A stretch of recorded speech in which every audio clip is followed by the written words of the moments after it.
Ch5, into the woods. You finally bedded down again after reuniting with Mentor and finding out relics when your dreams are interrupted by a familiar voice. Elrond, we have much to discuss. You're back, and you made progress. I see you have reassembled your party. Do you think they're ready for the challenges ahead? We saved the world once already, didn't we? You postponed his downfall, at the very least. You did surprisingly well against Valix this evening. However, I'm afraid this was just the beginning of your challenges. There's still many dangers ahead. Many dangers, huh? We can handle that. That's it? No further questions? No demands for information? Did you want me to have some? I expected it. You can be stubborn. Hey, you barely know me. I know you far better than you think. Then you should know that I don't back down from a challenge. And when it's time to get to work, that's what I do. The first rift you must seal is in the Deadwood. There has been leaking light into the Shadow Realm ever since the Shadow Court first tore the barrier open. The elves did their best, but they failed to completely close the barrier when they banished the Dreadlord and his forces. Okay, do you know the exact location of the rift within the Deadwood? You can find it near a very deep, very clear lake that glows with concentrated magic. A glowing lake. You remember the moonlit walk you took along its shores with Aaron before he betrayed you? I have some complicated memories of that place, but I can find it easily enough. Once we get there, we just have to find a rift by the lake, and then you and I can seal it. The rift is in the lake, beneath it, actually. At the bottom of the lake, it's a good thing I like swimming. Though I've had it be under less life-threatening circumstances. Yes, well, take your pleasures where you can. That sounds ominous. Once you're at the bottom of the lake, you must open a portal and pass through the barrier. To the Shadow Realm? We're going back there? Sealing the rift between worlds is no simple task, Elrond. It requires 2 realm walkers, one on each side of the rift, and it takes time. But if you're stuck here in the barrier, can't you reach both sides? Why don't I just stay in the light realm? As I said, the process is difficult and takes time. More time than you could possibly hold your breath for. Some of the first children of the light dwell on the other side. They may be able to help you overcome the water. And perhaps they could use your assistance as well. Okay, the last time I made a portal by myself, I nearly cut my own foot off. That's what I remedied. Close your eyes. You obey, and the Watcher's deep, measured voice fills your ears. The power to open portals and seal rifts lives within you now. In moments of fear and desperation, it's about want and need. But in time, with practice, you'll make it about will, your will. Practice building pictures of where you want to go in your mind. See every detail. Believe it in that image, then make that image real. And how does sealing the rift work? It is the opposite. You must imagine the place you are. Imagine as it should be. Imagine the rift closed. See it in your mind, and then make it real. You open your eyes, staring at the Watcher skeptically. Just make it real? Huh? It'll become easier in time. Someday you'll be able to traverse the realms with barely a dart. Look at that, a normal time is 8 p.m. It sounds somehow both too easy and impossible at the same time, but his advice hasn't been wrong so far. Alright, so I swim to the bottom of the lake, cross over to the Shadow Realm, make some new friends, and imagine the tear between realms is sealed. Nothing to it. You must also stay on your guard. The longer you stay in one place, the more likely Valaks and the Ash Empire will be able to find you.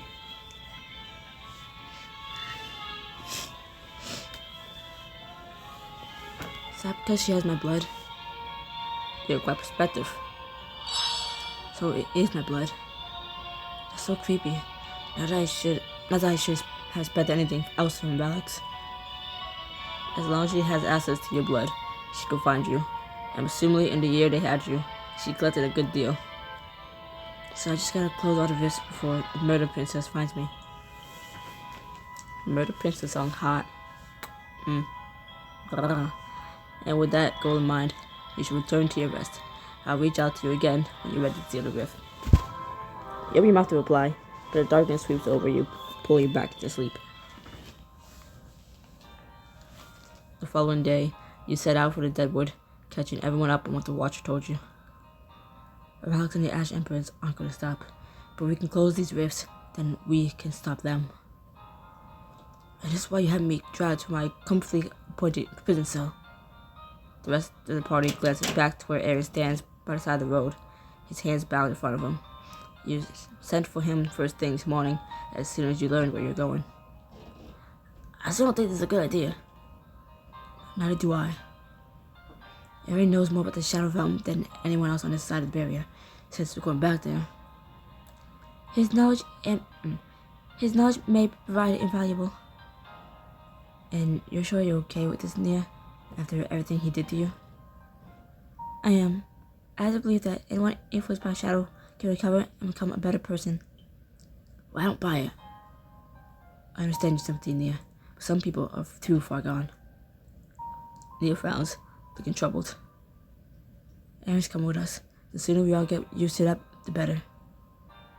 Fine. But if you even think about betraying us again, you will regret it. Aaron holds up both hands in the platining gesture. I'm not a fool. You 5 managed to defeat the Dreadlord and Shadow Court. I know when I'm outmatched.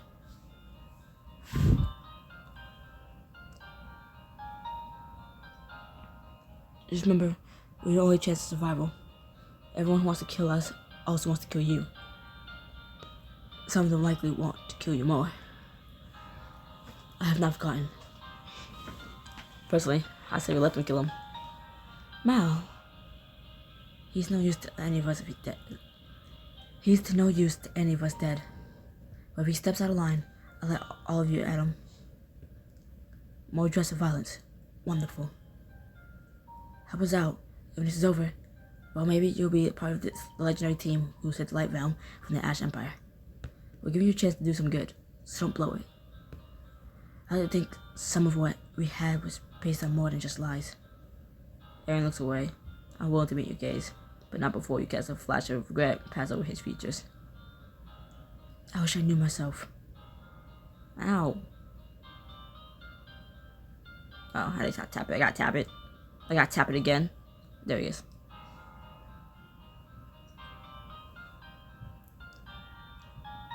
Everyone looks weird in this picture compared to like how they actually do. You weave your way deeper into the woods, Aaron following somewhat suddenly at your heels. Solemnly. Yeah. I know this will be dangerous, so I want to check one more time. You're all on board? Any threat to the light is a threat to existence itself, and as one made of the light, it is my duty to defend it. I suppose that makes it my duty too. I agree. The people they could hurt, you can't let them. You know how much I hate to agree with Tyrell. And yet you do. More often than not these days. Don't let it get to your head, elf boy. But you're right. This mission isn't optimal. But you're right. This mission isn't optional. Hard to believe you're the same man who wanted to save his own skin the moment he stumbled into the Shadow Court's plot. Mal meets your gaze, and for a moment, everything else fades away. You chased me. You showed me it's worth fighting to help people. So you're saying I made you a better man? I don't know if I go that far. Nope, you said it. You can't take it back. You're leaning close. You grin at Mal's face. Don't worry. If your little secret. Mal leans closer too, until you can feel the soft touch of his breath on your cheek as he whispers. Don't forget, kid. I still have plenty to teach you. He looks so intense, but you can't help but see the shadows under his eyes. He's exhausted. Mal, I'm glad you want to help, but promise me you won't forget about yourself in the process. Are you getting any sleep? I'm fine, Armand. I'm no South City prince or a fancy elf. I can take a little while for living. I take offense at that. As do I. Like, oh, what's that supposed to mean? And I'm glad Tyrell said something. And I'm glad and surprised Aaron also said something as well. Like, I take offense to that. You're like, you know what? So do I. I was like, what? You can't expect to save the world if you're not vested. I was right. I told you that you're working too hard. You don't want to talk, princess. You spend all day giving ceremonies, saving people with magic, and helping me run an orphanage. And rather than ask anyone for help when it gets too stressful, you run for an. It's just... She trails off as you look over at her, and though she lacks the shadows on Mal's eyes, her forehead seems permanently creased with concern. Nia, you know you can always talk to us if something's bothering you. You don't have to deal with it alone. I'm fine, Armand. Really. Nia smiles gently, though the worry lingers between her brows. It's just the importance of the mission. We're talking about protecting the light. We cannot fail. It's only then that you realize Victoria hasn't said a word through this entire discussion. Not to poke fun at Tyrell, not to joke Mal, not even to comfort Nia. Hey, are you with us, Victoria? I'm fine. But she doesn't seem fine. None of them do. You spin around to face the group. Guys, we have got to get together. I know it was a hard year. You trail off as they all change glances. You don't, though. Not in the same way. You slept through it. The rest of us had to live it, and not all of us lived that well. Nia reaches out a hand to him to his arm, looking heartbroken. We were all doing the best we could. You hesitate and incline your head. You're right. I don't know what you've been through this last year, but I'm glad you're all here with me to face whatever comes next. We can accomplish this. It's just a matter of finding our balance again. This has been fascinating. Heroes, they're just like the rest of us. Everyone, Nia, close your eyes. We're gonna punch him. Like, she said me and Nia to close our eyes, because she knows Mal and Tyrell don't give a damn. Aaron holds his bound hands up in front of him in a gesture of submission. I shall be as silent as the grave, or I shall put you in one. How poetic. Aaron does his best attempt to mime turning the key in front of his mouth. You sigh and roll your eyes before continuing on, scanning the woods for signs of trouble. Hold up a second. You glance back to find Mal standing by a plant, brow furrowed as he studies the leaves. When you draw closer, see a crystalline sheen along the surface. Is that ice? I know fall is setting in, but it's way too hot for anything to be freezing. Let me have a look. You watch as Tyrell crouches down, runs a delicate finger on the leaf, tracing it close to the frost. It must be caused by magical disturbance nearby. We should seek it out and do our best to restore balance. Do we really have time for that right now? A disturbance like this can grow. It can extend all the way to the deadwood. Frozen and dead is a little much, even for me. What do you say, kid? Want to go on a quick adventure? Save this neck of the wood before we save the world? Whatever's causing it clearly has quite the magical affinity. May even be able to harness it for our own uses. Best get a source of the forest magic with Tyrell and Mal and get this magic item while you're at it. Oh my god, snow? I'm in.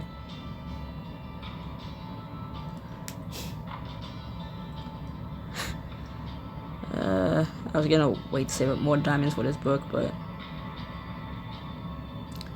by the time I save up enough, my VIP thing could decide to run out again.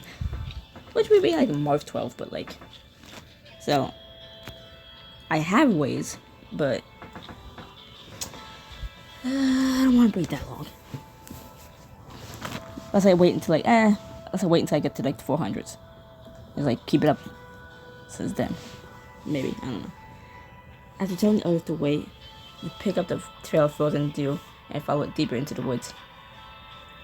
Just out of curiosity, is anyone else worried about what potentially dangerous magic we'll find at the end of this? Of course, but that only makes it more imperative that we investigate. Better for us to discover it than some hapless travelers. I don't know. If I had to pick between me or a stranger getting turned into a nice sculpture, pretty sure I'd pick the stranger.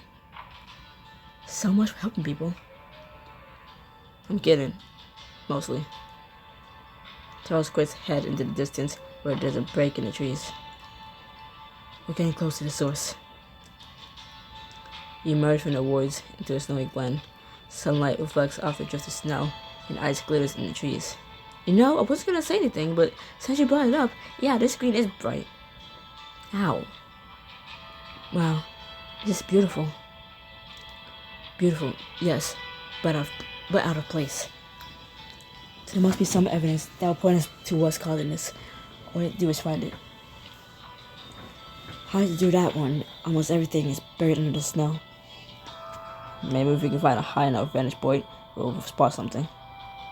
Or we can examine the snow itself.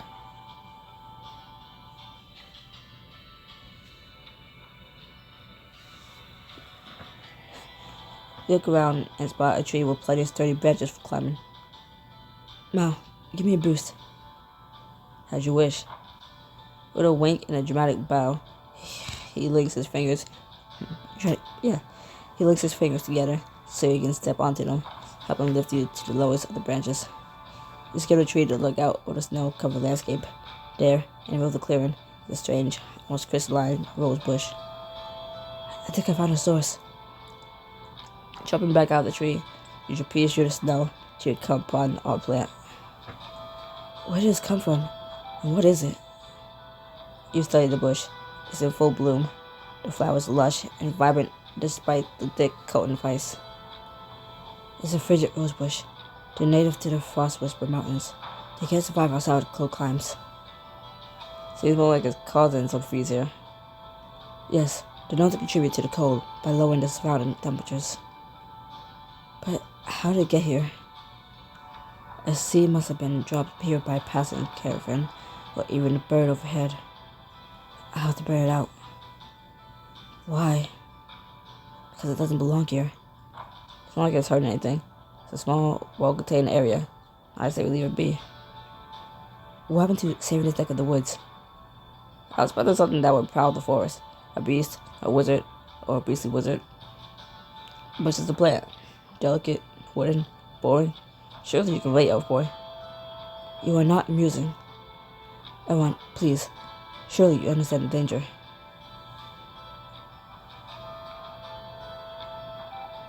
It might cause problems later. There could be unforeseen consequences to leaving the bush here.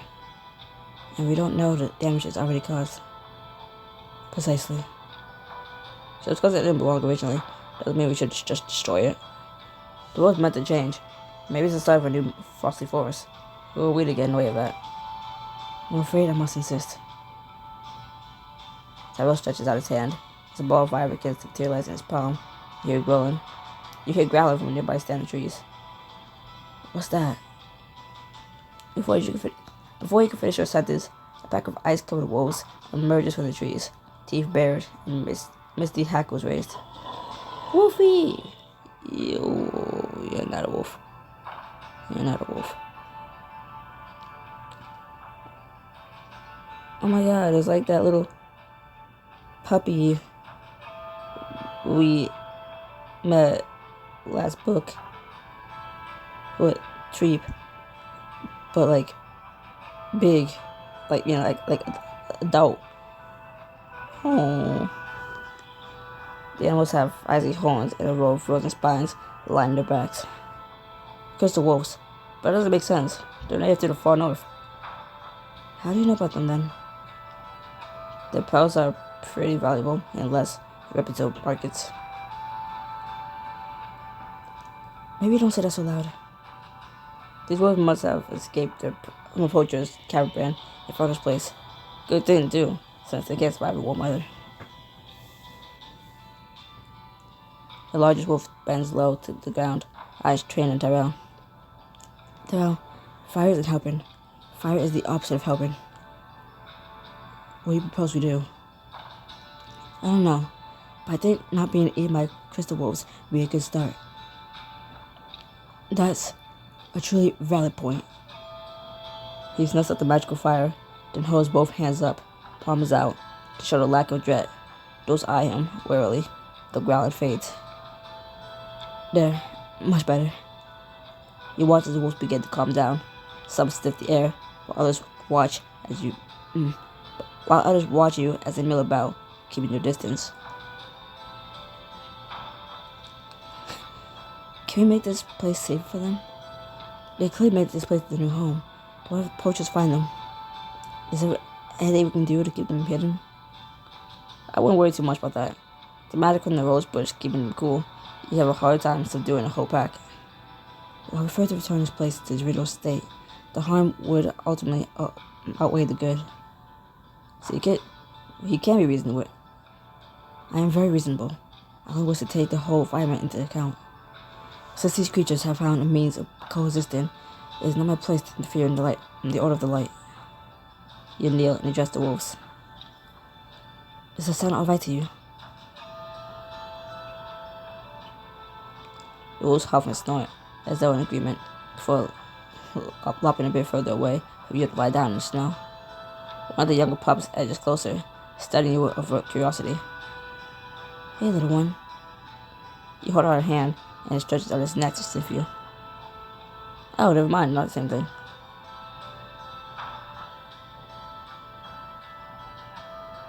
I don't trust you, Tyrell. Hey, Mal. You wave him over as you sidle up to the wolf. Be careful, kid. When am I not? Well, there was that one time. Hush. Slowly, you approach the wolf. It's okay. We mean you no harm. You reach out slowly to touch the fur in the back of the wolf's neck. It swirls around under your fingertips, and you gasp. It doesn't look just like mist. It feels like it too. Amazing. Mal follows suit, smiling softly as he strokes the wolf's fur. He really is a cute little fella, isn't he? He's adorable. Who's a good wolfie? I'm a sucker to wolves. I'm glad they were able to escape their captors and find this place. Me too. Good barking. The largest wolf barks as it gets to his feet, followed by a few of the others. And the young wolf bounds back over to them, kicking up snow.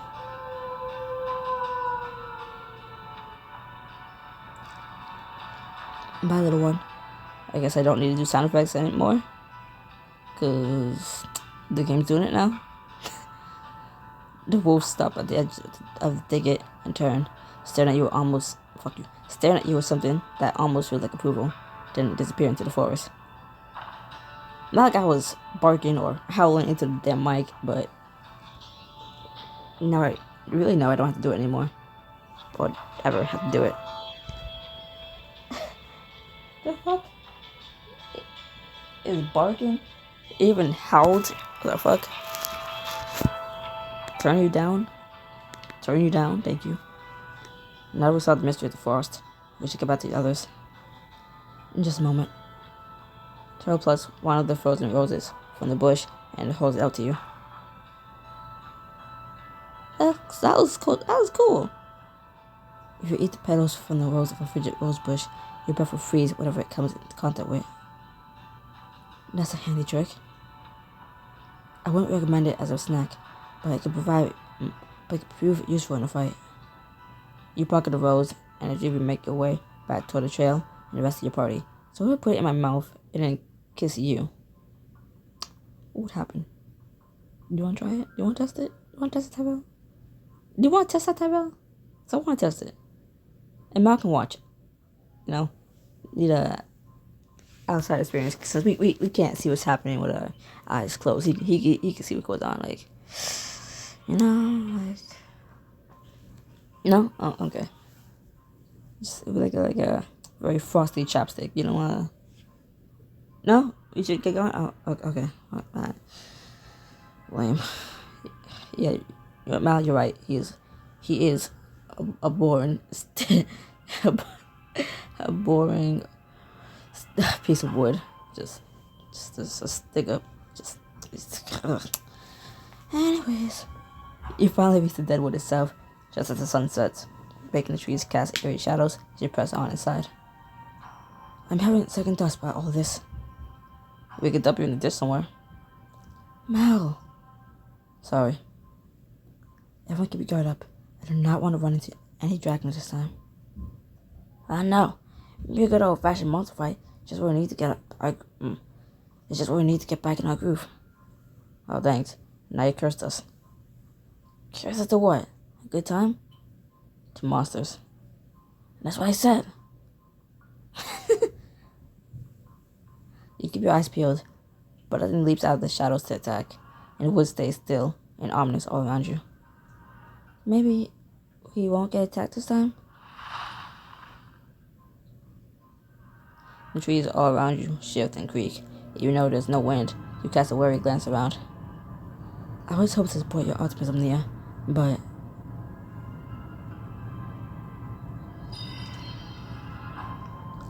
Using your heightened elf senses, you listen for any sign of movement. There's a soft beat of wings, then a creak of a branch. You look up just in time to see a bat-like creature barreling toward you. That's not a bat. That's not a bat. That's not a bat. That's not a bat. It's not a bat. It's not a bat. That's not a bat. It's not a bat. It's not a bat. That is not a bat. That's not a bat. That's not a bat. That's not a bat. Bats are cute. That's not a bat. That's not a bat. It's like a gargoyle gone wrong. That's not a bat. It's not a bat. What the fuck is his eyes? That's not a bat. That's not a bat. Something's coming. And it's got wings. These sound effects. Stop. Flesh drinkers. Yeah, so, okay, so it is not a bat. Don't say it looks like a bat-like thing when it doesn't look anything like a fucking bat. Bats are small and cute. That's not a bat. The massive monster swoops down, his feet outstretched. Idora leaps directly into the path of your eyeless attacker. Erasmus Kanta slicing easily Judith's party, sending it flying into the trees in 2 parts. Thanks. What did I say? You cursed us. And I said it'd be a good time. Focus. A screeching cloud of flesh drinkers descends out of the trees, and everyone leaps into action. Everyone, look out. You spend time to see a pair of flesh drinkers nearly escape mouth daggers and dive at your face. Let's dance. Remember the lessons Tora taught you? You draw your body into Zephyr form and easily dodge the flesh drinkers' attack. Stop showing them to me. Stop showing it. It hurtles past you, slamming into a tree and crashing to the ground with a sharp cry. Let's get past this scene as quickly as possible so we don't have to see those things anymore. Trying to do you guys a favor too. As the other comes at you, you shift into your boulder stance and slam your fist right into his abdomen. Something cracks and it jerks back with a yelp. Nice for my round. Dodging another flesh drinker, you spin it only to find Aaron standing directly behind you, holding up his bound hands. If you don't mind, you want me to cut you free? I did not find out why they're called flesh drinkers while I'm still bound like a prisoner. Fine. I trust you. You do? Against my better judgment, yes. We can have this conversation after we kill the things that want to drink our flesh. How is your priorities? You pull your knife and slice through the ropes, binding him. He eyes the bag of colorful bottles at your hip.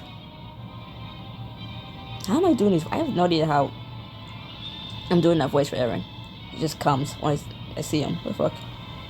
It's like every time I read from him, that voice comes out. But I can't keep it up for long. But it's a good start.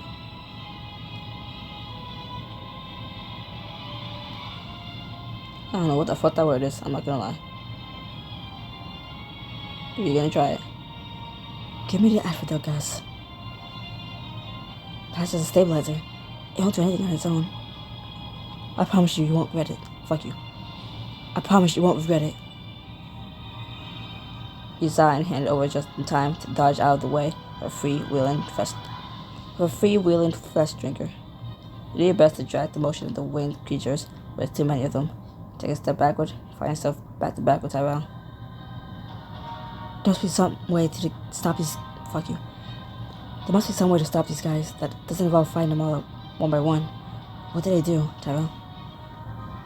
Fly and kill. Yeah, I got that already. What else?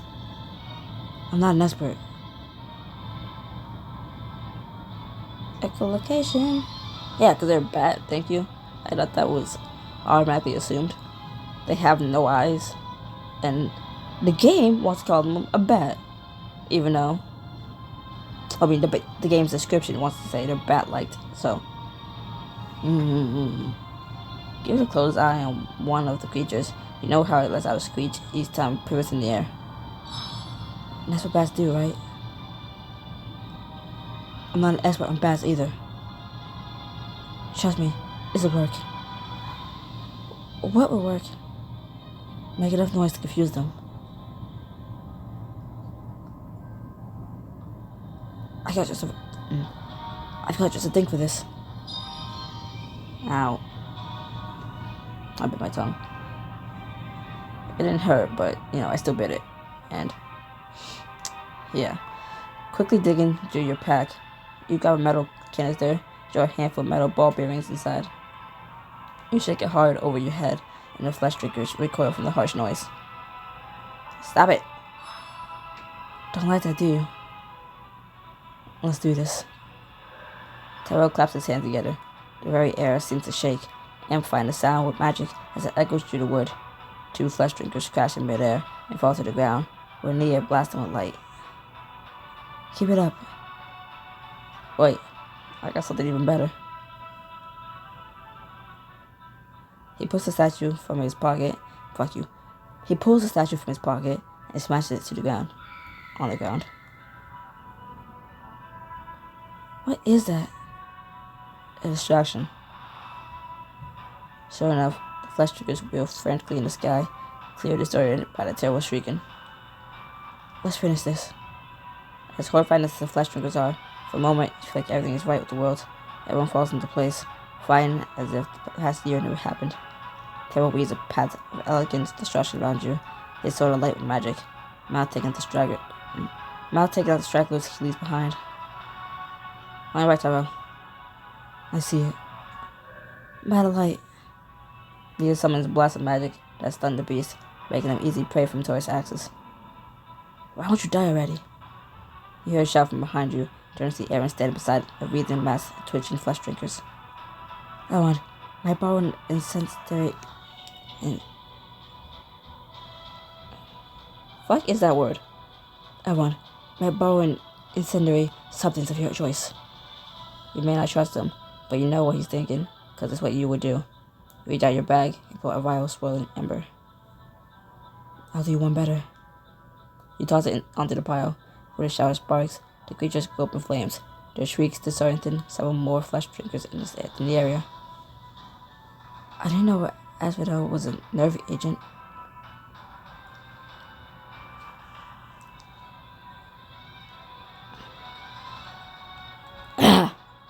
I didn't know Asphoria interacted so well with it. We'll have to compare notes. I like that. And strangely, even after all this time, you would. until it lets out one more earth-shaking roar, and the last flesh drinker crashes to the earth.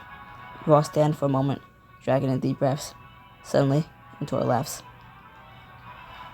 Damn, that feels good. Honestly, it's a pretty good time. I believe we're beginning to find a balance again, after all.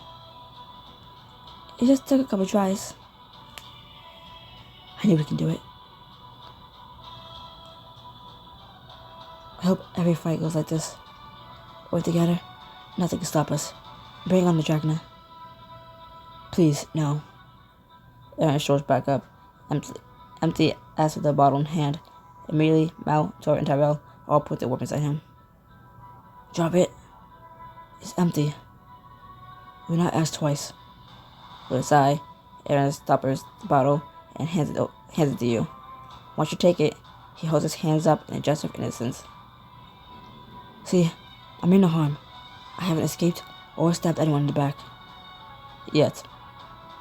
That's how linear time works. Yes. You. Well, let's run the lake and get this over with before we run into any more monsters. Soon, you arrive at the tranquil clearing with willowy trees framing the familiar sparkling lake. Just how I remember it. It had some good times, didn't we, Armand? I'd like to think we could have them again. Oh. Surprised? A little. Your companions have spent most of the day threatening me. Nia hasn't. We have to admit, she always was a bit too trusting. You don't have to turn everything into a joke, you know. Better than the alternative. Imagine all the ways I might die, a hero, while thinking about the cell waiting for me in White Tower. Aaron. Just maybe not make both their voices soft. You reach for his shoulder, but he turns away from you, pensive. You sigh and start around the lake. It's still so beautiful. You even forget about the dangerous rift bottom of it. Rift or no rift, I'm just happy when I spend the night here again. What? You like waking up wrapped in a cocoon, strung for dinner? I don't remember you liking it very much either. Can't believe we're bringing the same snooty little pricks with us again. Snotty. I'm distracted by the eyelash in my eye. Ugh. At least this time we know he'll stab us in the back at the first chance. Now, he helped us with the flesh drinkers. I think you're being too harsh. We've been over this. You don't have to trust him. He's in this to save his own skin. Because that's so reassuring. Says the thief who was only looking out for himself before Elmo came wrong. It's so hard to believe I've had second thoughts as well. You glance at Aaron, expecting his usual slightly wry smile, but for once he looks serious. Am I just supposed to believe you? You weren't even corrupted by Shadow. Everything you did by yourself. Shadow corruption is more complicated than you realize, and more reversible. I severely doubt that. Taro looks ready to kill, but Aaron keeps his gaze on you like you're the only person in the world. Gonna make me feel like I'm the only boy in the world. I don't know the song with that. Do you mean that? But I have a second thoughts. Doesn't matter now. Perhaps if I met you sooner. Well, that's neither here nor there. I made the choice I did. I cannot change it now. I try to understand why you joined the Shadow Court.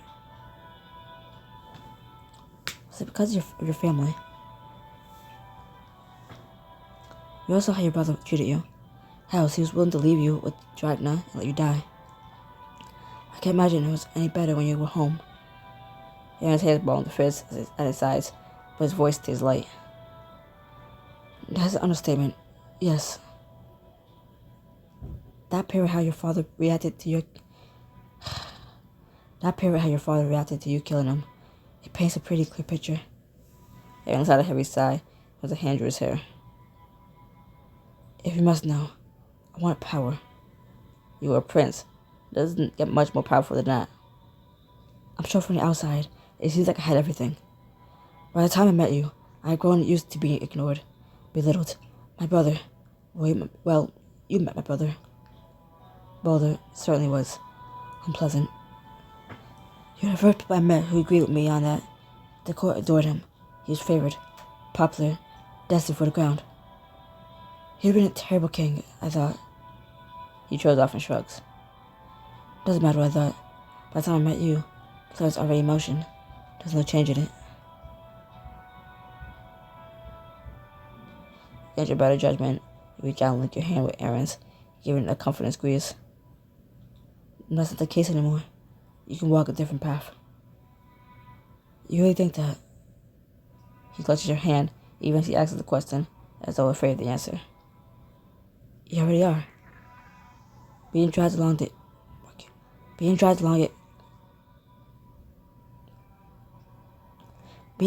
it against my will, more like. But no longer bound, so my evening is looking up. So keep at the right, and don't give us a reason to change that. You can tell Tyrell and Mallow are still sulking, but Aaron's face is still intact, so that's something. They're still sulking, but they haven't, punched him in the face yet, so we're good. You all settle near the shores of the lake to catch your breath. You dip your fingers into the water and admire the sparkling light. That clings to them. It remains impressive, does it not? I hope whatever we have to do to the rift doesn't change this. Before he can reply, a splash comes from the river that feeds into the lake. All you leap to your feet, hands go into weapons. Those Dragon are looking for a rematch. They'll be. All of you stare in surprise as a mermaid rises out of the lake, the water glistening like diamonds on her blue skin. Oh, thank the light, I found you. You looking for us? Not for you specifically, just for anyone who might help me. When I heard voices, I swam as fast as I could. What do you need?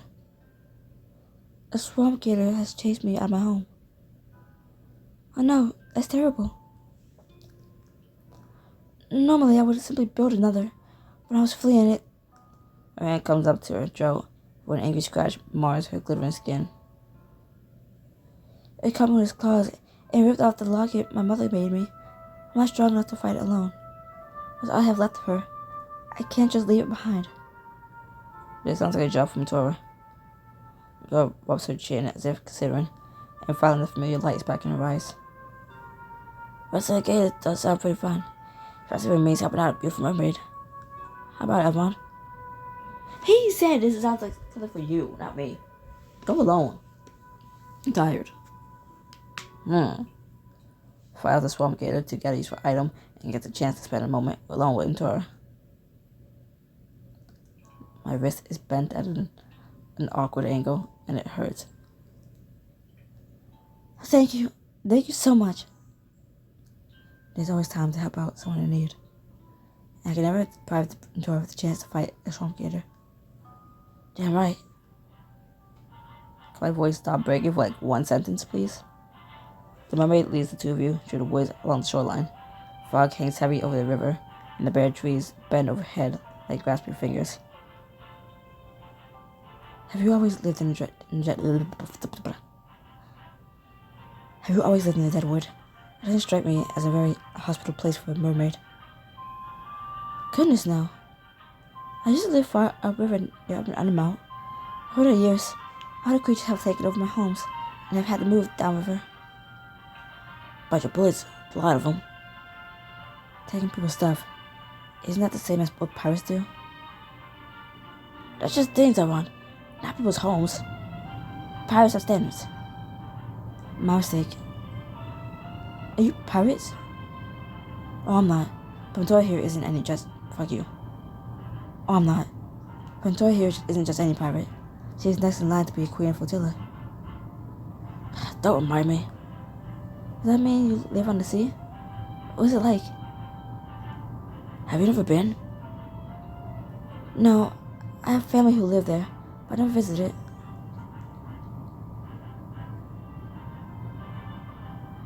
I wonder, do you think you could live there? Oh, I don't know. It'd be such a drastic change. change isn't bad, you know? Sometimes it's the only way to grow. I remember that, but for now, this is my home. The mouth of the river and the lake here have always been safe. Until now. Is she walking? Is she a mermaid that's walking? Is she walking or is she swimming alongside us? What's happening? The mermaid leads you to a beautiful portion of water where she pauses. There it is. You look closer and see that the shoreline is marred by the outline of a large alligator, half buried in the mud. That looks normal compared to any other thing we faced off. Okay, so the thing is huge. Oh, this is gonna be good. I think I'll stay here where it's safe, but please be careful. And Dora claps her hands together. Time to strategize. That beast is built for the water. So you fight on land. Exactly. Here's the plan. I'll strat it and draw its attacks while you hop on its back. I'm sorry. Why, what on its what? Exactly. Well, I what? On its what? She pulls a rope from her belt and begins tying it in intricate knots, fashioning the end into a loop. If that's too hard, you can keep your feet on the ground. The important part is that you need to cinch his mouth shut.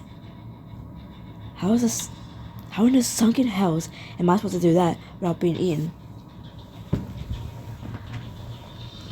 Huh? You're picking up orchid squares. I'm so proud. Anyway, trust me, your jaw muscles are really weak. Don't awe me. Don't be proud of me in this moment. I'm scared.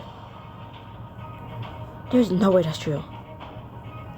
I'm not that mother bite strength. That's massive. So look get bitten. Yeah, got that part. The muscles that open the mouth, on the other hand, not so much. So if I can get this rope around his jaws, I can hold him shut while you find the mermaid's necklace. Exactly. But first we gotta lure it out of the mud. I have an idea.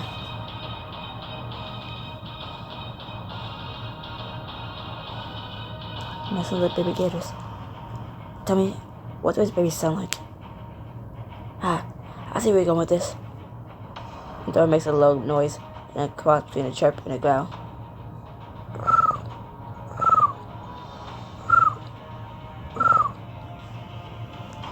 You echo it, and the two of you keep up your chorus till the creature stirs. As the beast lumbers onto the shore, Dora hands you the rope, then draws her hand axes and nods firmly, an eager grin covering her lips. Let's do this. You and Tora leap out of your hiding spot. The creature whips around to face you with a reptilian roar. Like that. Here it comes. Its claws dig into the mud as it charges for you. And Tora whistles sharply. She bounces a large rock off the creature's head. Over here, you overgrown lizard. Wow. It whips around to face her, massive tail lashing in your direction. You barely leap out of the way in time. And that was close. And Dora whoops as she faints and twirls. The blades of her axes glancing harmlessly off the gator's thick hide. I've got attention. Go, Avant. She ducks behind the gator. You take advantage of the creature's confusion to throw the rope around her snout.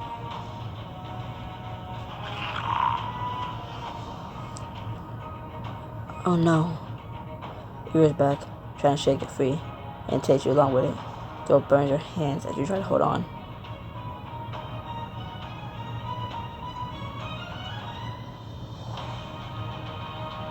Oh no.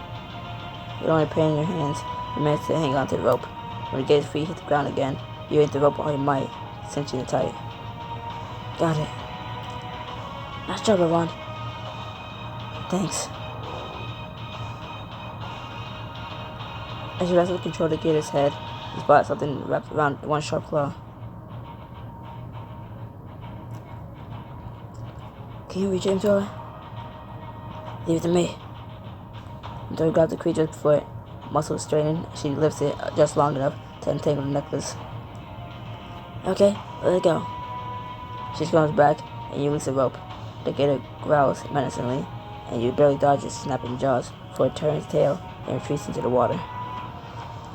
Well, that was a hell of a what? Fuck you. Wow, that was a hell of a making. That was a hell of a good time. Is that what? Fuck you. That was a hell of a good time. That's what that was. She hands you the necklace, and you look down at it. It's a delicate piece of shell with the profile of a face carved into it. You understand why it's from your heirloom. You return to the river, where you left the mermaid, and wade into the shallows to pass the pendant over to her. She beams, tears filling her eyes. Oh, so we were walking on land while she was in the water. Okay. You did it. You really did it. How can I ever thank you? Trust me, when I say the fight was its own reward. No, that absolutely won't do. I something better. She holds out a bracelet woven from glowing rope and scented with turquoise beads. Ooh. This bracelet was bestowed upon you all the power of my river. Briefly, of course, but I trust that you'll use it well. I will. Tap. She blushes and smiles at you. Since that's not nearly enough to thank you, I'd also like to offer you a kiss. For luck. Sorry, is it rude to ask if this is a cultural thing? What do you mean? I, met a mermaid in the Caribbean Sea, and she also offered me a kiss after I saved her from blood squid. Yeah, I was gonna say another mermaid offering to kiss me. I'm not gonna say no, and Elrond, you better not either, but... You're flustered, land rat. Oh yes, in a way it's cultural, I suppose. It's how we show gratitude, affection, sympathy, empathy. These are my kind of people. I'm glad my sister from the sea made you flustered. The death of the kiss is a sign of the importance of the deed. Oh. So I'm supposed to be feeling the way I'm feeling right now? Oh. If we're blue, it's not red, okay. Feeling all purple in the cheeks, that's normal. Please allow me to show the depths of my gratitude as well. Oh. I would like that.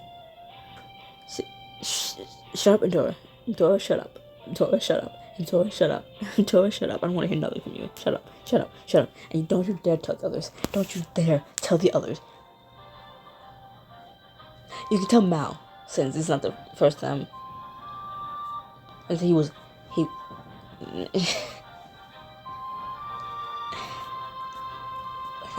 was there the first time.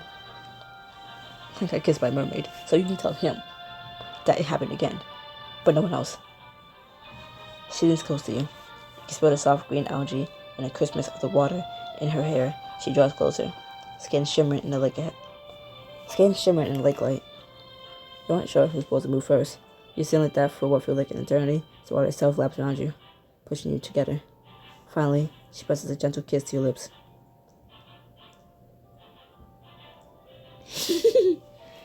It feels like a cool breeze right before a rainstorm, and you smile as she leans back.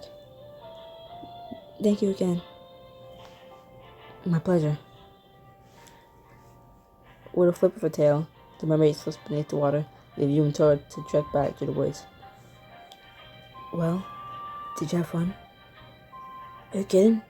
Mal's right. That was the most fun I had in ages. I don't think I've seen you smile this much since we found you. I suppose I didn't have much to smile about. That's not the case now that you're back. She claps you on the shoulder with a grin. You always win in style.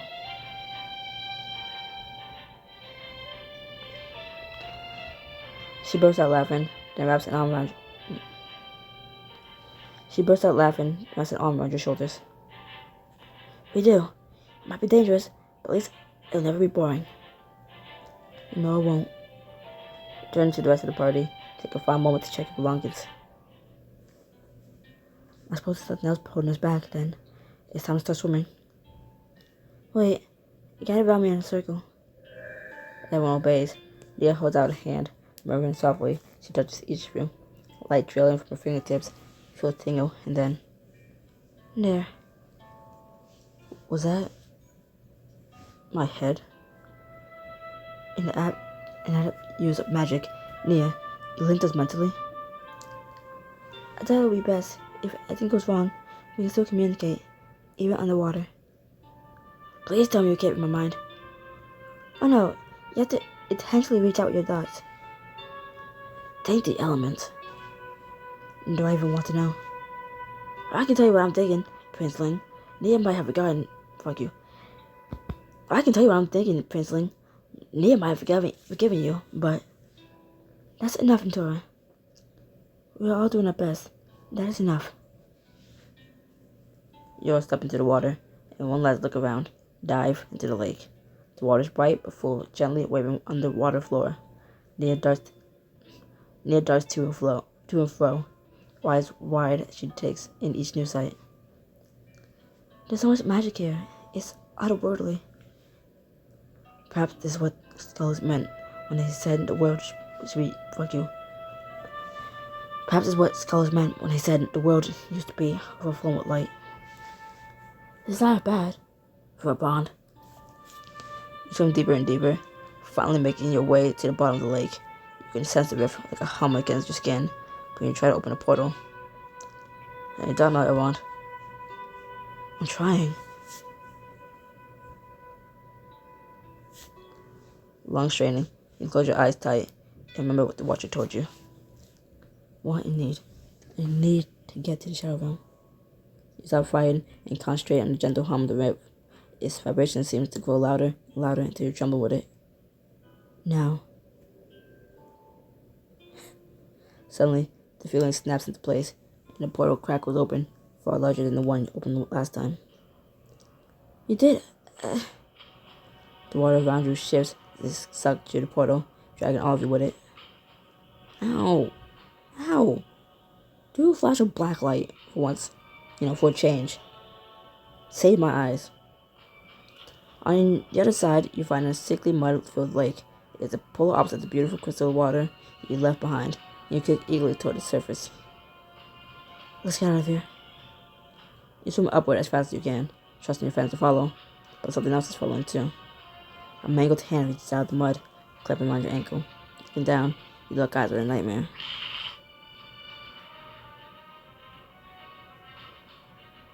Is it bad that the first thing I thought of when I saw this was, what'd that tongue do? No. Yes, that is bad. Yeah. It's like, why did I have that dot in my head and also my legs just start to twitch, like, closing together? Like, I need to get myself checked out. Oh, the book's over? Oh, it's over? Oh, thank God.